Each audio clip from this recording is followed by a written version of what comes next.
I'm sure a great many of you have watched the Netflix series Shtisel.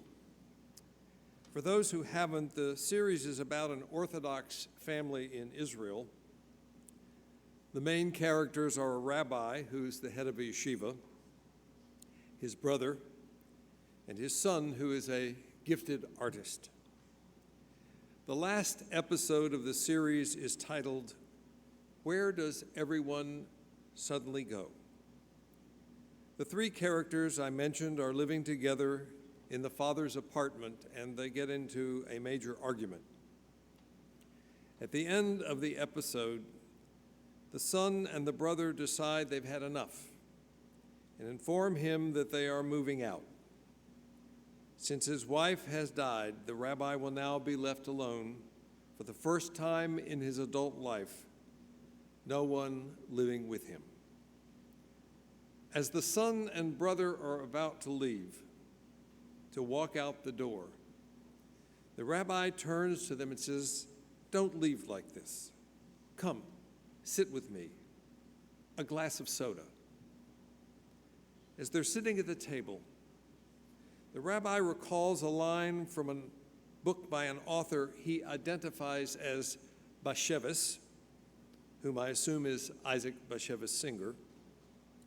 He remembers reading a line from a book of his which says, "The dead don't go anywhere.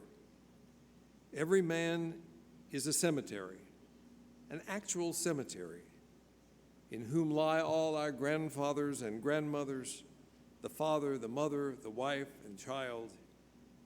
Everyone is here, all the time." As the episode and the series end, the camera moves back slowly and the table lengthens, and previous generations begin to appear around what was likely a Shabbat or Yontif table, turning into vision what the rabbi had said. The three men, father, brother, and son, are sitting together, now joined by the generations who preceded them. It was a beautiful ending to the series and a poignant way to express the idea of the sentence. It struck me as I thought about the line, every person is a cemetery, that in what I call the scientific sense, that statement is true. The genes of all those folks who came before us are buried in us. Today we can even trace them with DNA testing. The genes of past generations are buried within us, literally discernible and even traceable. And yet somehow buried doesn't seem like quite the right image, because those folks, those genes, are not buried within us. They're alive within us. They are, in fact, what define us, what shape us, what make us who and what we are. And in no smaller way are who they were and what they were and how they lived also alive within us. It's not just their genes that make us who we are. Isn't it also their values and their character that are so very much alive within us, shaping us, defining us? Their love is palpable, though they're gone.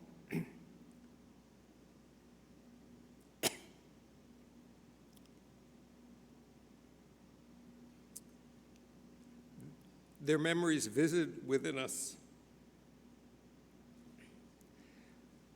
though they are no longer here.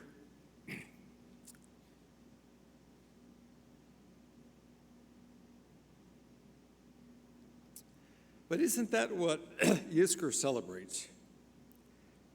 Our tradition encourages us to remember the people who helped shape us. Most of the time we are so busy living our lives, as we should, that we don't think actively about them. but on major holidays so rich with family togetherness. Judaism sets aside time for us actively not just to remember them, but to celebrate them. In one sense, yes, they are buried within us, as the line from Shtisel implies. But because they are really alive within us, Judaism sets aside time and occasion to be grateful for their lives. Yizkor creates the opportunity to remember not just that they meant something to us, but that they continue to mean something to us. As a rabbi, I see how true this is, not just at Yizkor. I see it for sure at weddings and funerals, baby namings, unveilings. It's symbolized by the grandfather's talit, cradling a newborn child, coming in for their brit milah, or naming, or wrapped around a bride and groom at their wedding for the priestly benediction. I hear it in the tributes given by family members at the death of a loved one. Just last week, I experienced it personally as I watched my 3 children interact lovingly with each other while we were here for Linda's unveiling. I've seen it at the Shabbat table that I've shared with families as they lift up the Kiddush cup their grandmother brought from Russia, or at Pesach, as the family Seder plate from 3 or 4 generations back holds those 3 matzahs. And I've experienced that B'nai Mitzvah, when the talit that child is wearing is 3 or 4 generations old. You see, these are not just objects, and they're not just words spoken. They are all symbols of how alive our loved ones are within us. Even though they are gone, even though they may even have belonged to people that we never met because they died before we were born. Truthfully, they are alive within us every day. In the phrases we repeat to our children that our parents said to us, in the gestures that imitate them, even though we may not be aware we are making them, in the way we cock our head, or give a knowing smile, or move when we walk. All of this and more than we can account for are signs that the people we remember are alive within us. All the generations who come before us come alive in us every day as we live our lives. So today, while we shed tears in remembrance of them, hopefully we are also celebrating them,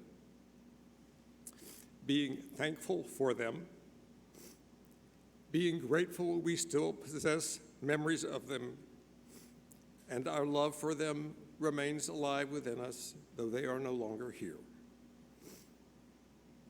Each of us is a repository of the generations before.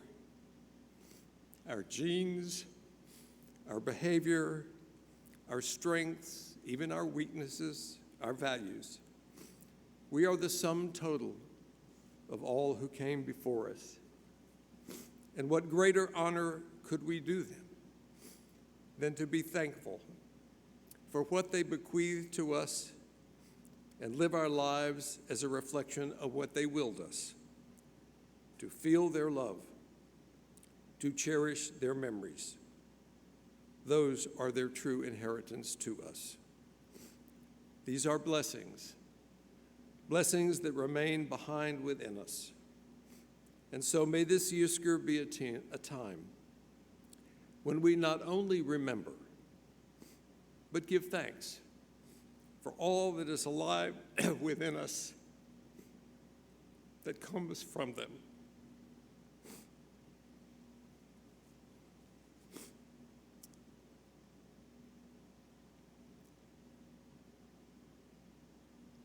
Let every tear be laced with a smile of gratitude and appreciation. And may God bless our remembering with gratefulness and appreciation. Amen.